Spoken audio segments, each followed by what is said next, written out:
Hello दोस्तों, हम लोग PYQ सीरीज़ कर रहे हैं। ये इंडियन पॉलिटी का कर रहे हैं, जो कि विभिन्न PCS एग्ज़ाम्स एवं IAS में भी पूछे जा चुके हैं और आगे आने वाले किसी भी PCS एग्ज़ाम्स के लिए काफ़ी इम्पोर्टेंट होंगे और जनरल कंपटीशन के लिए भी काफ़ी इम्पोर्टेंट होंगे, जहाँ भी सामान्य अध्ययन से क्वेश्चन पूछे जाएंगे, ये पूछे जाते हैं, उसके लिए महत्वपूर्ण सेशन होंगे। ठीक है दोस्तों, जनरल कंपटीशन में जैसे कि BSSC, graduate level, inter level, Bihar दरोगा या फिर अन्य स्टेट में भी जो दरोगा के एग्ज़ाम होते हैं, या यूपी में जो SI का पेपर होता है, या फिर BPSC के थ्रू जो टीचर्स के एग्ज़ाम लिए जाते हैं, या फिर अन्य स्टेट में भी जो शिक्षक भर्ती होता है यूपी में या फिर उत्तराखंड में, राजस्थान PCS में, तो जहाँ भी सामान्य अध्ययन से क्वेश्चन पूछे जाएंगे उसके लिए महत्वपूर्ण सेशन होंगे। ठीक है, क्योंकि मोर और लेस जो सामान्य अध्ययन के क्वेश्चन होते हैं वो करीब करीब सेम ही होते हैं, और जो ऊपर के लेवल में IAS या PCS में पूछ दिए जाते हैं वो पूछे जाते रहते हैं। ठीक है, जिसको ध्यान से करते चलेंगे। ठीक है, सेक्शन वाइज में अभी तक हिस्ट्री कंप्लीट कराया जा चुका है और ज्योग्राफी भी लगभग करीब कंप्लीट है, जो कि प्लेलिस्ट में अवेलेबल है, उसको भी देखते चलिए। और सारे जो वीडियो हैं L1 L2 मतलब लेक्चर 1 2 3 4 ऐसे करके सीरियल वाइज ही बनाए गए हैं, तो उसको उसी तरह से देखा करें। ठीक है, ताकि आपकी तैयारी कंसोलिडेटेड ढंग से और कंप्रिहेंसिव तरीके से हो सके। ठीक है दोस्तों, चलिए स्टार्ट करते हैं। ये इंडियन पॉलिटी, भारतीय राज्य व्यवस्था एवं शासन से संबंधित क्वेश्चन है। चलिए स्टार्ट करते हैं। निम्न कथनों में से कौन सा एक सही है? तो इनमें से कौन सा एक कथन सही है? तो किसी मनोनीत सदस्य के मंत्री पद के लिए नियुक्ति पर संविधानीय वर्जना नहीं है। ठीक है, किसी मनोनीत सदस्य के मंत्री के पद के लिए नियुक्ति पर संविधानीय वर्जना नहीं है, मतलब कि रोक नहीं है। ठीक है, कोई अगर मनोनीत सदस्य हैं तो उनको मंत्री पद, मतलब कि किसी मनोनीत सदस्य के मंत्री के पद के लिए नियुक्ति पर संविधानीय वर्जना नहीं है। ठीक है, तो ये सही कथन है, सही पूछ रहा है। ठीक है, मतलब कि रोक नहीं है मंत्री पद के लिए, मतलब मंत्री बन सकते हैं वो, ऐसा बोला है। ठीक है, कोई मनोनीत सदस्य, जैसे लोकसभा में अब तो मनोनीत सदस्य जो पहले आंग्ल भारतीय समुदाय से जो 2 लोग चुने जाते थे, जो अब तो समाप्त कर दिया गया है 104वां मतलब 104th संविधान संशोधन द्वारा। लेकिन राज्यसभा में जो 12 लोग मनोनीत किए जाते हैं राष्ट्रपति द्वारा, तो उनमें से भी अगर मंत्री बनाया जाता है तो वो मंत्री उनको बनाया जा सकता है, ऐसा रोक नहीं है उनको मंत्री बनाए जाने से, यही बोल रहा है यहाँ पे। ठीक है, ध्यान रखेंगे इसको। वही है, निम्न कथनों में से कौन सा एक सही है? तो किसी मनोनीत सदस्य के मंत्री पद के लिए नियुक्ति पर संविधानीय वर्जना नहीं है, तो ये सही है। और ऑप्शन देख लेते हैं, केवल राज्यसभा में ही, न कि लोकसभा में मनोनीत सदस्य हो सकते हैं।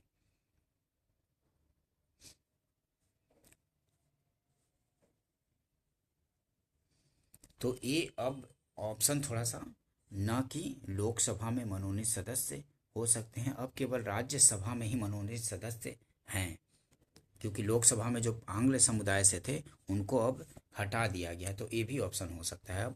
ठीक है, क्योंकि अब स्थिति थोड़ी बदल गई है। देखिए यहाँ पे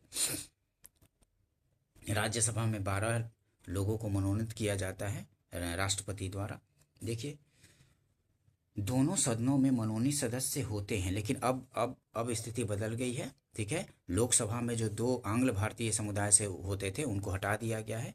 ठीक है, राज्यसभा में 12 एवं लोकसभा में 2 आंग्ल भारतीय समुदाय मनोनीत होते हैं। अब राज्यसभा में सिर्फ 12 लोग मनोनीत किए जाते हैं, और ये जो आंग्ल समुदाय से लोकसभा में मनोनीत किए जाते थे वो अब नहीं किए जाते हैं। ठीक है, 104 में मतलब 104th संविधान संशोधन द्वारा इसको समाप्त कर दिया गया है। संविधान इन्हें मंत्री बनाने में मना नहीं करता। ठीक है, संविधान जो है, ये जो 12 लोग मनोनीत किए जाते हैं, इसको मंत्री बनाने से मना नहीं करता है। अनुच्छेद 75 के खंड 5 में उपबंधित है कि कोई मंत्री जो निरंतर 6 माह की किसी अवधि तक संसद के किसी सदन का सदस्य नहीं है, उस अवधि की समाप्ति पर मंत्री नहीं रहेगा। अर्थात किसी व्यक्ति को मंत्री बनाया जा सकता है, परंतु उसे 6 माह के भीतर संसद के किसी सदन का सदस्य बनना आवश्यक है, और यदि वह संसद सदस्य नहीं बन पाता तो वह मंत्री नहीं रहेगा। साथ ही यह भी एक तथ्य है कि मनोनीत सदस्य राष्ट्रपति के चुनाव में मत नहीं दे सकता। ठीक है, जो मनोनीत सदस्य होते हैं वो राष्ट्रपति के चुनाव में मत नहीं दे सकते, जबकि उपराष्ट्रपति के चुनाव में मत दे सकते हैं। ये भी ध्यान रखेंगे। नेक्स्ट क्वेश्चन देखते हैं। संघीय संसद राज्य सूची के विषय पर भी कानून बना सकती है। जो संघीय संसद होती है राज्य सूची के विषय पर भी कानून बना सकती है। कब कब बना सकती है? तो अंतर्राष्ट्रीय समझौतों को प्रभावी बनाने हेतु, सही है।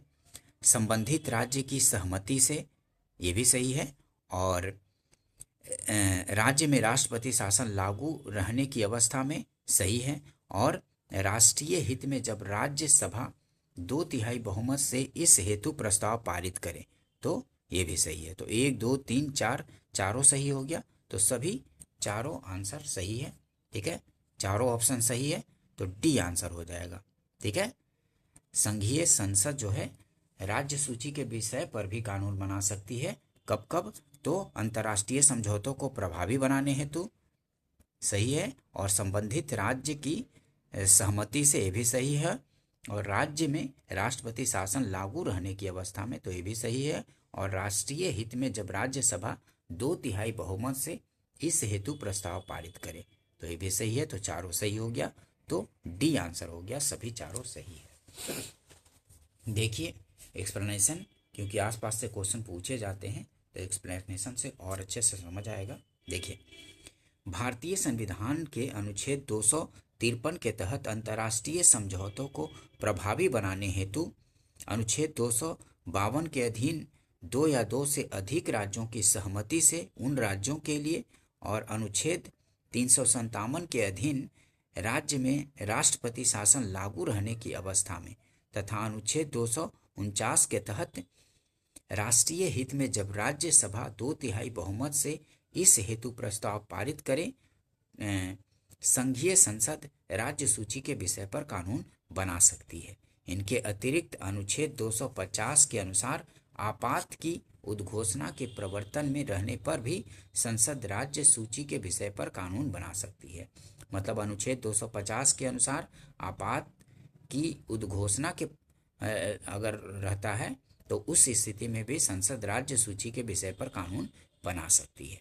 ठीक है, ध्यान रखेंगे, इन आर्टिकल को भी ध्यान रखेंगे कि कब कब कानून बनाया जा सकता है संसद द्वारा राज्य सूची के विषयों पर भी, क्योंकि क्वेश्चन पूछ दिए जाते हैं। नेक्स्ट क्वेश्चन देखते हैं।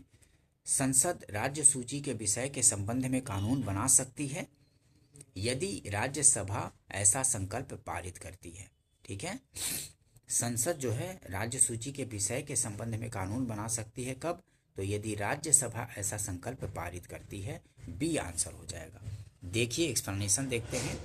संविधान के अनुच्छेद 249 के तहत यदि राज्यसभा उपस्थित और मत देने वाले सदस्यों के 2/3 बहुमत से ऐसा प्रस्ताव पारित करे कि राष्ट्रीय हित में राज्य सूची के किसी विषय पर संसद द्वारा कानून बनाना आवश्यक है, तो संसद उस विषय पर कानून बना सकती है। इसके अतिरिक्त अनुच्छेद 250 के तहत राष्ट्रीय आपात की स्थिति में और अनुच्छेद 252 के तहत 2 या 2 से अधिक राज्यों के अनुरोध पर उन राज्यों के लिए, तथा अनुच्छेद 253 के तहत अंतर्राष्ट्रीय समझौते के अनुपालन के क्रम में संसद द्वारा राज्य सूची के विषयों पर कानून बनाया जा सकता है। ठीक है, कब कब ये सब निहित है, इसको ध्यान रखेंगे। ठीक है, किस अनुच्छेद में किस अनुसार कानून बनाया जा सकता है ये संसद द्वारा राज्य सूची के विषयों पर। ठीक है, जैसे कि 249 के तहत जब राज्यसभा उपस्थित और मत देने वाले 2/3 बहुमत से पारित कर देता है तब बना सकता है। और इसके अतिरिक्त अनुच्छेद 250 के तहत राष्ट्रीय आपात जब लगा हो तो उस समय राज्य सूची के विषय पर कानून बना सकता है संसद। और अनुच्छेद 252 के तहत क्या, तो 2 या 2 से अधिक राज्य अगर अनुरोध करता है संसद से कि कानून बना दीजिए मेरे लिए, तो संसद जो है राज्य सूची के विषय पर कानून बना सकता है। और अनुच्छेद 253 के तहत कब, तो अंतर्राष्ट्रीय समझौतों को लागू करवाने के लिए अनुच्छेद 253 के तहत कानून बनाया जा सकता है संसद द्वारा राज्य सूची के विषयों पर। ठीक है, ध्यान आ गया। चलिए आगे बढ़ते हैं, नेक्स्ट क्वेश्चन करते हैं।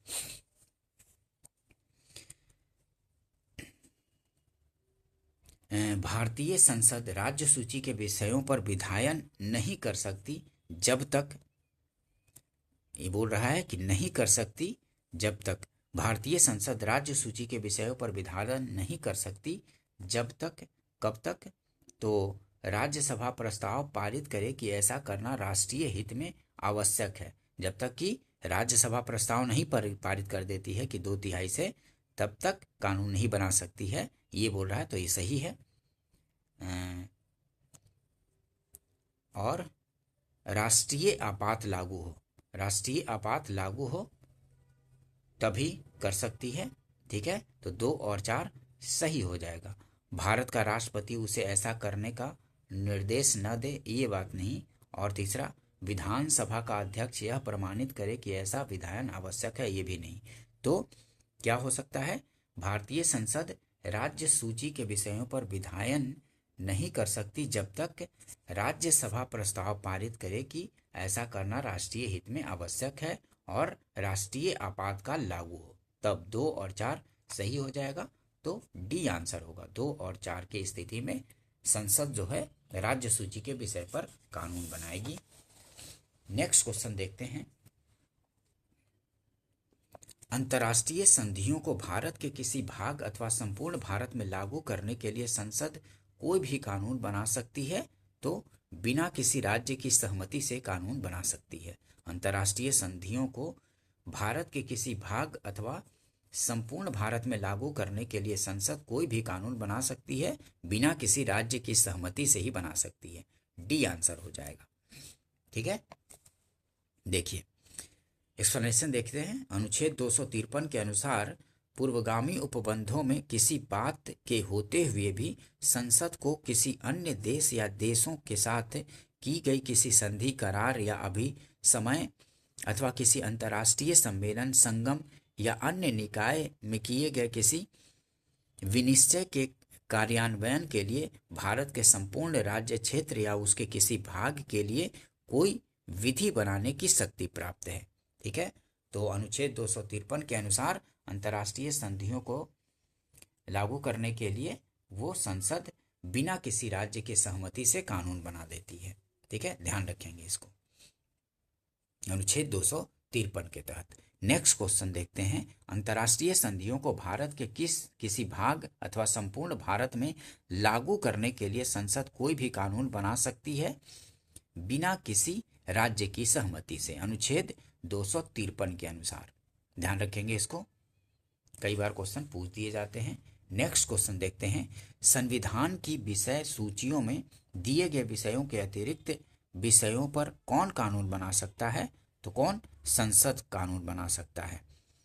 संविधान की विषय सूचियों में दिए गए विषयों के अतिरिक्त विषयों पर कौन कानून बना सकता है, तो वो कौन बना सकता है, संसद बना सकता है। जैसे 7वीं अनुसूची में संघ सूची, राज सूची, समवर्ती सूची है ना। और अगर इन सूचियों में, तीनों सूचियों में उस विषय को नहीं रखा गया है तो अवशिष्ट विषय होते हैं, तो अवशिष्ट विषयों पर कानून संसद बनाती है। तो वही बोल रहा है कि संविधान की विषय सूचियों में दिए गए विषयों के अतिरिक्त विषयों पर कौन कानून बना सकता है, तो संसद बना सकती है। बी आंसर होगा। देखिए, भारतीय संविधान के अनुच्छेद 248 संसद की अवशिष्ट विधायी शक्ति के बारे में प्रावधान करता है। इसके अनुसार संसद को किसी ऐसे विषय के संबंध में जो समवर्ती सूची, राज्य सूची में प्रगणित उल्लेखित नहीं है, विधि बनाने की अनन्य शक्ति प्राप्त है संसद को। ठीक है, ध्यान रखेंगे। नेक्स्ट क्वेश्चन देखते हैं। निम्नलिखित में से कौन सा कथन सही है, इनमें से कौन सा कथन सही है पूछ रहा है। 4 ऑप्शन दिए गए हैं। राज्यसभा के सभी सदस्यों का निर्वाचन राज्यों की विधानसभाएं करती हैं। राज्यसभा के सभी सदस्यों का निर्वाचन राज्यों की विधानसभाएं करती हैं। उपराष्ट्रपति राज्यसभा का पदेना सभापति होता है, अतः राज्यसभा का कोई सदस्य ही उपराष्ट्रपति पद के लिए चुनाव लड़ सकता है। या सी है,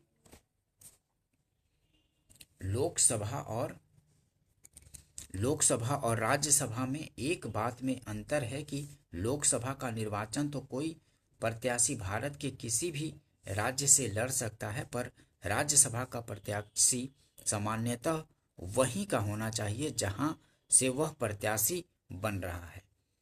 तो ये स्थिति अब खत्म कर दी गई है। अब राज्यसभा में निर्वाचन के लिए वहीं का होना व्यक्ति अब जरूरी नहीं है। किसी भी कहीं भी निर्वाचन क्षेत्र में वो अगर उसका नाम निर्दिष्ट है तो अलग किसी भी स्टेट से वो राज्यसभा का प्रत्याशी चुना जा सकता है। ठीक है, तो ये अब ऐसी बाध्यता नहीं है। तो सी भी अब गलत है। ठीक है, भारत के संविधान में राज्यसभा के नामित सदस्य की मंत्री परिषद पर नियुक्ति का स्पष्ट शब्दों में निषेध है।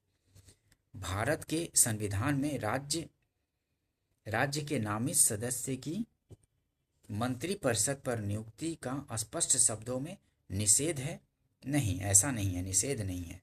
ठीक है, तो ये भी गलत है। देखिए एक्सप्लेनेशन से देख लेते हैं। क्योंकि जो राज्यसभा से भी चुने जाते हैं वो मंत्री परिषद में मंत्री बनते हैं। ठीक है, निषेध नहीं है। एक्सप्लेनेशन देखते हैं, इससे अच्छे समझ आएगा। तत्कालीन प्रावधानों के अनुसार लोकसभा का निर्वाचन कोई प्रत्याशी भारत के किसी भी राज्य से लड़ सकता है। ठीक है, तत्कालीन प्रावधान के अनुसार लोकसभा का निर्वाचन कोई प्रत्याशी भारत के किसी भी राज्य से लड़ सकता है, पर राज्यसभा का प्रत्याशी सामान्यतः वहीं का होना चाहिए जहां से वह प्रत्याशी बन रहा है। ये अब की स्थिति में कहीं से भी लड़ सकता है। ठीक है, ये अब गलत हो गया है। देखिए नोट, 6 अप्रैल 2003 को जनप्रतिनिधि अधिनियम 1951 में संशोधन किया गया है कि अब कोई भी व्यक्ति राज्यसभा के लिए कहीं से चुनाव लड़ सकता है, चाहे वह किसी भी राज्य का निवासी हो। ठीक है, 2003 के बाद। ठीक है, 6 अप्रैल 2003 से अब चेंज हो गया है स्थिति, तो इसी अनुसार ध्यान रखेंगे। नेक्स्ट क्वेश्चन देखते हैं। तो लोकसभा के भी प्रत्याशी कहीं से भी और राज्यसभा के भी प्रत्याशी कहीं से भी चुनाव लड़ सकते हैं। ठीक है, ध्यान रखेंगे इसको।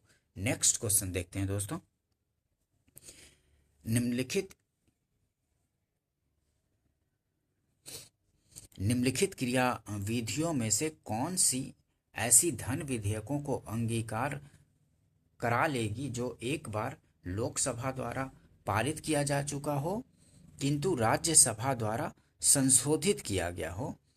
तो यह पारित समझा जाएगा यदि लोकसभा इसे दोबारा संशोधन को स्वीकार अथवा अस्वीकार करते हुए पास कर दे। ठीक है, क्योंकि धन विधेयक पर पूर्ण अधिकार लोकसभा का ही होता है। ठीक है, देखिए निम्न क्रिया विधियों में से कौन सी ऐसी धन विधेयक को अंगीकार करा लेगी जो एक बार लोकसभा द्वारा पारित किया जा चुका हो किंतु राज्यसभा द्वारा संशोधित किया गया हो? राज्यसभा को धन विधेयक पर सिर्फ सिफारिश करने का अधिकार है, ना कि संशोधन करने का। तो देखिए डी आंसर हो जाएगा। यदि यह पारित समझा जाएगा कि लोकसभा इसे दोबारा संशोधन को स्वीकार अथवा अस्वीकार करते हुए पास कर दे, डी आंसर हो जाएगा। देखिए अनुच्छेद 109 के अनुसार धन विधेयक के संदर्भ में लोकसभा को अधिक विशिष्ट अधिकार प्राप्त हैं एवं राज्यसभा के अधिकार सीमित है। यदि राज्यसभा ने लोकसभा द्वारा पारित धन विधेयक में कोई संशोधन किया है तो लोकसभा इसे स्वीकार या अस्वीकार करते हुए पारित कर सकती है। ठीक है, कोई अगर संशोधन करने का सिफारिश करता है राज्यसभा तो उसको लोकसभा द्वारा स्वीकार या अस्वीकार करते हुए पास कर देती है। वो स्वीकार भी कर सकती है, अस्वीकार कर सकती है और पास कर देती है। ठीक है, लोकसभा धन विधेयक को। ठीक है, ज़्यादा शक्तियाँ प्राप्त हैं लोकसभा को धन विधेयक के मामले में। नेक्स्ट क्वेश्चन देखते हैं, अध्यक्ष अध्यक्ष सदन के किसी भी सदस्य को बोलने से रोक सकता है और अन्य किसी सदन को अन्य किसी सदस्य को बोलने दे सकता है। यह घटना कहलाती है बैठ जाओ कहलाती है। ठीक है, बैठ जाना। ठीक है, संसद में अध्यक्ष बोलते रहते हैं ना, कोई अगर बोलते रहता है तो इंटरप्ट करते हैं, बोलते हैं बैठ जाओ बैठ जाओ बैठ जाइए। ठीक है, अध्यक्ष सदन के किसी भी सदस्य को बोलने से रोक सकता है और अन्य किसी सदस्य को बोलने दे सकता है। यह घटना कहलाती है तो बैठ जाना। ठीक है, एल्डिंग द फ्लोर। ठीक है, बैठ जाना ये कहलाती है। डी आंसर हो जाएगा।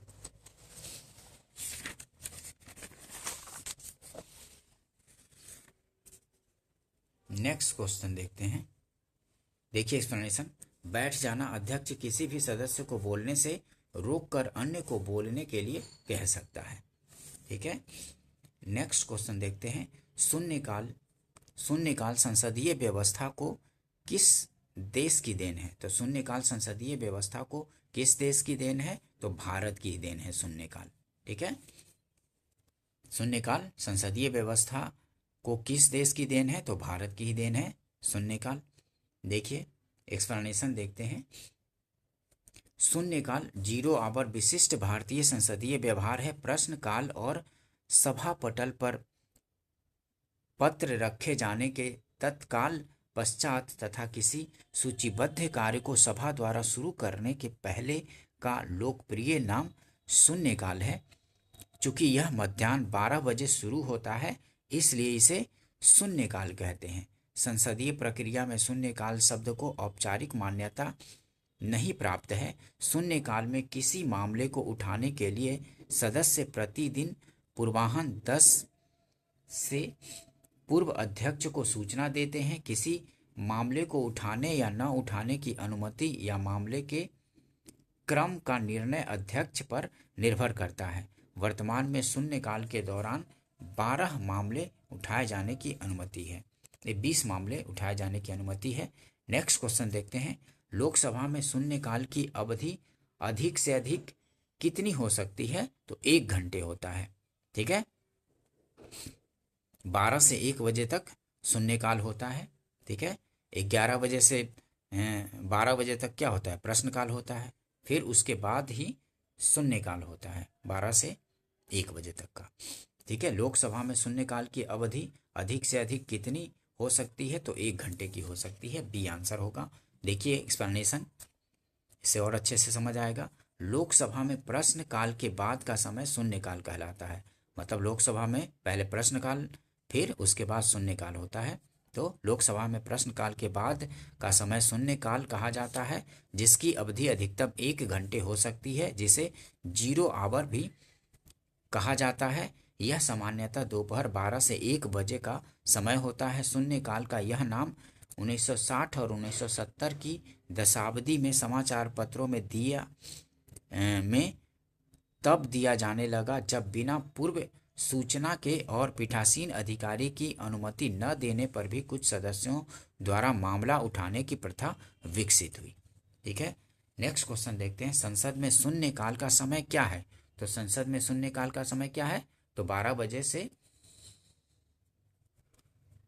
1 बजे के बीच है। ठीक है, संसद में शून्यकाल का समय है दोपहर 12 बजे से अपराह्न 1 बजे के बीच है। ठीक है, डी आंसर हो जाएगा। दोपहर 12 से अपराह्न 1 बजे तक डी आंसर होगा। नेक्स्ट क्वेश्चन देखते हैं, राजनीतिक शब्दावली में शून्यकाल का अर्थ क्या है? तो शून्यकाल का अर्थ है प्रश्न उत्तर सत्र होता है। ठीक है, प्रश्न उत्तर सत्र होता है। ये राजनीतिक शब्दावली में शून्यकाल का अर्थ है ये प्रश्न उत्तर सत्र होता है। संसद में प्रश्नकाल के बाद का समय शून्यकाल कहलाता है। यह 12 बजे दिन में आरंभ होता है। इस दौरान सदन का कोई सदस्य बिना पूर्व सूचना दिए हुए मंत्रियों से प्रश्न पूछ सकता है और उत्तर देने को कह सकता है शून्यकाल में। नेक्स्ट क्वेश्चन देखते हैं, भारतीय संसद की लोक लेखा समिति के अध्यक्ष को कौन मनोनीत करता है? तो वो करता है लोकसभा का अध्यक्ष करता है। ठीक है, लोक लेखा समिति के अध्यक्ष को कौन मनोनीत करता है, ये पूछ रहा है कि भारतीय संसद की जो लोक लेखा समिति है, भारतीय संसद की लोक लेखा समिति के अध्यक्ष को कौन मनोनीत करता है? तो लोकसभा का अध्यक्ष ही मनोनीत करता है लोक लेखा समिति के अध्यक्ष को। ध्यान रखेंगे, ये आंसर हो जाएगा। देखिए एक्सप्लेनेशन, इससे और अच्छे से पता चलेगा लोक लेखा समिति के बारे में, पब्लिक अकाउंट कमेटी के बारे में। ठीक है, लोक लेखा समिति के अध्यक्ष के रूप में लोकसभा अध्यक्ष द्वारा परंपरा के अनुसार विपक्ष के किसी नेता को मनोनीत किया जाता है। ये लोक लेखा समिति के अध्यक्ष किसी विपक्ष के नेता को बनाया जाता है, और किसके द्वारा? तो लोकसभा अध्यक्ष द्वारा ही बनाया जाता है। ठीक है, लोक लेखा समिति का मुख्य कार्य भारत सरकार के विनियोग लेखाओं पर नियंत्रक महालेखा परीक्षक के प्रतिवेदन की समीक्षा करना है।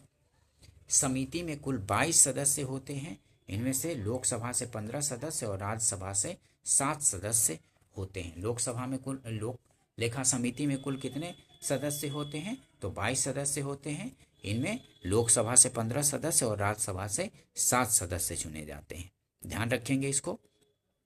और ये जो लोक लेखा समिति का मुख्य कार्य क्या है? तो भारत सरकार के विनियोग लेखाओं पर नियंत्रक का कार्य है, और महालेखा परीक्षक जो प्रतिवेदन प्रस्तुत करता है उसकी समीक्षा भी करता है ये लोक लेखा समिति। ध्यान रखेंगे इसको। नेक्स्ट क्वेश्चन देखते हैं, भारत में संसद की लोक लेखा समिति के अध्यक्ष की नियुक्ति की जाती है तो किसके द्वारा? लोकसभा के अध्यक्ष द्वारा लोक लेखा समिति के अध्यक्ष की नियुक्ति की जाती है। ध्यान रखेंगे, सी आंसर होगा। नेक्स्ट क्वेश्चन देखते हैं, संसद अंतर्राष्ट्रीय संधियों को भारत के किसी भाग अथवा संपूर्ण भारत में लागू करने के लिए कोई भी कानून बना सकती है बिना किसी राज्य की सहमति से। ठीक है, डी आंसर हो जाएगा। ध्यान रखेंगे इसको। देखिए एक्सप्लेनेशन, संविधान के अनुच्छेद 253 में उल्लेख है कि संसद को किसी अन्य देश या देशों के साथ की गई किसी संधि, करार या अभिसमय के कार्यान्वयन के लिए भारत के संपूर्ण राज्य क्षेत्र या उसके किसी भाग के लिए कोई विधि बनाने की शक्ति है। संसद संघीय सूची के विषयों पर अनन्य अधिकारिता रखती है। 7वीं अनुसूची में संघ सूची की प्रविष्टि 14 में विदेशों से संधि और करार करना और विदेशों से की गई संधियों, करारों और अभिसमयों के कार्यान्वयन का उल्लेख किया गया है। नेक्स्ट क्वेश्चन देखते हैं, निम्नलिखित में से कौन सा एक कथन सही है? तो इनमें से कौन सा कथन सही है? तो धन विधेयक राज्यसभा में पूरा स्थापित किया जाता है? नहीं, लोकसभा में किया जाता है। गलत हो गया। धन विधेयक संसद के दोनों सदनों में से किसी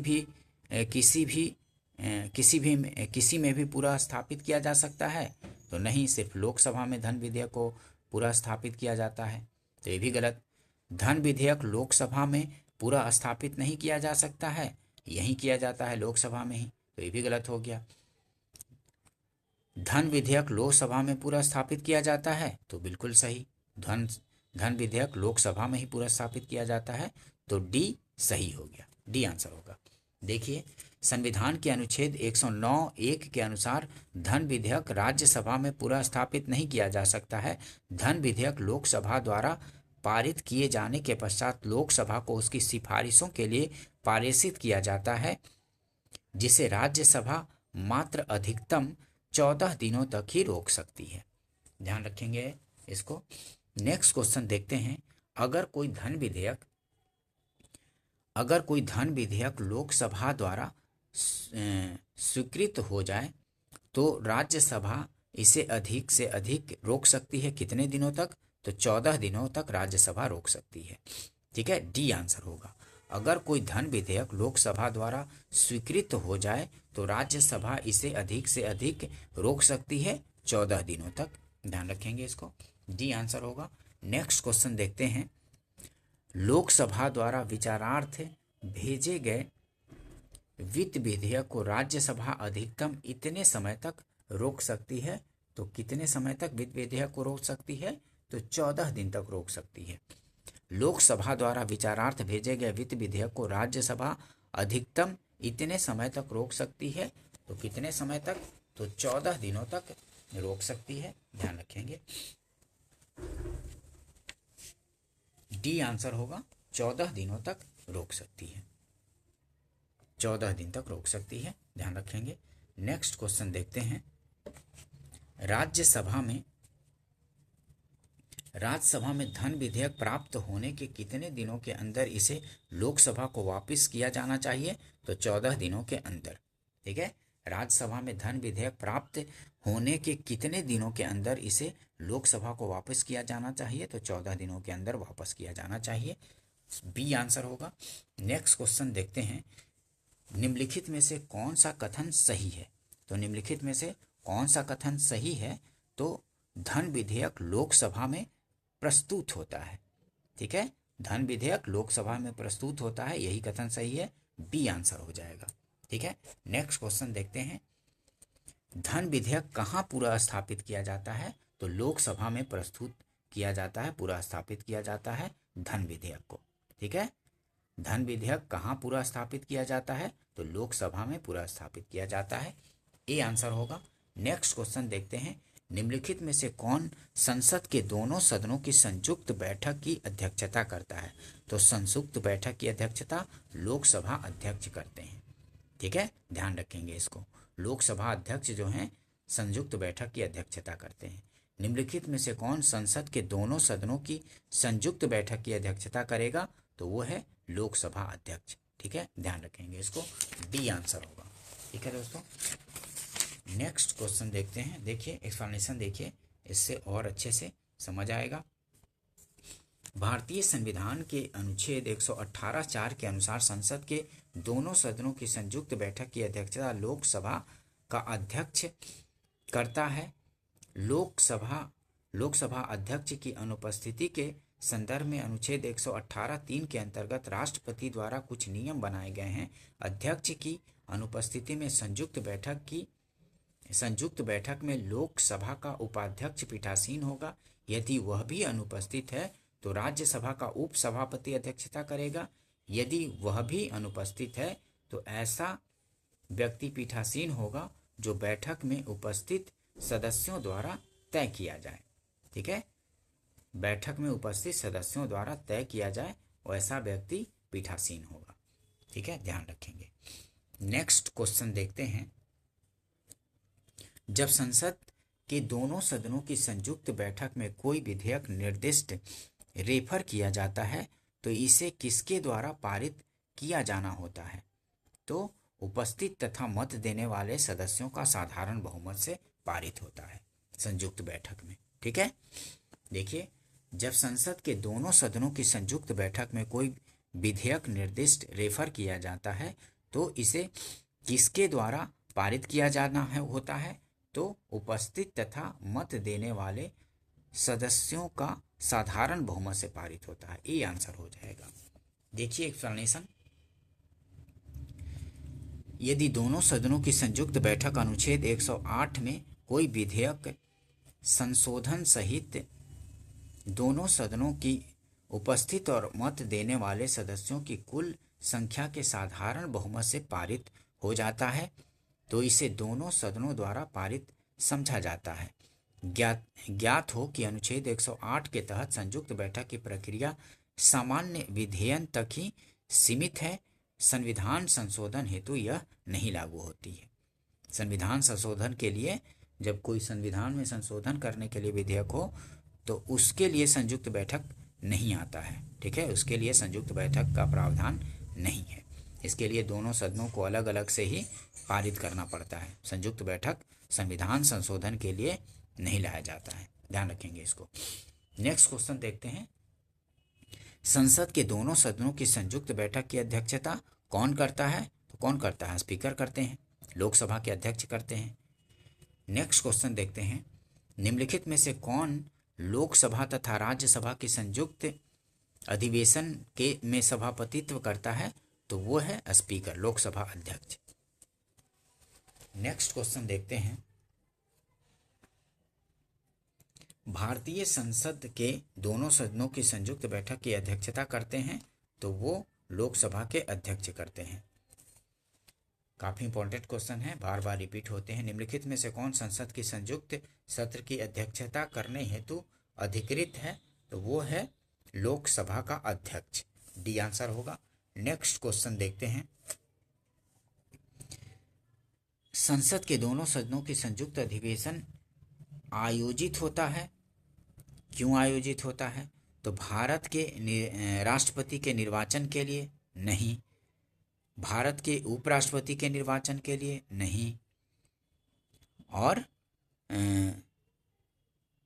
संविधान में संशोधन से संबंधित विधेयक को पारित करने के लिए, संविधान संशोधन के लिए भी नहीं। एक ऐसे विधेयक पर विचार करने और उसे पारित करने के लिए जिस पर दोनों सदनों में मतभेद हो, तो ये सही है, चौथा सही है। एक ऐसे विधेयक पर विचार करने और उसे पारित करने के लिए जिस पर दोनों सदनों में मतभेद हो गया हो, तो ये सही हो गया, चौथा सही है, तो डी आंसर हो जाएगा। ठीक है, डी आंसर होगा, केवल 4 सही है। देखिए एक्सप्लेनेशन। संविधान के अनुच्छेद 108 के अनुसार दोनों सदनों के संयुक्त अधिवेशन तब आयोजित होता है जब किसी विधेयक पर विचार करने और उसे पारित करने में दोनों सदनों में मतभेद हो। संयुक्त अधिवेशन की अध्यक्षता लोकसभा अध्यक्ष करता है। नेक्स्ट क्वेश्चन देखते हैं।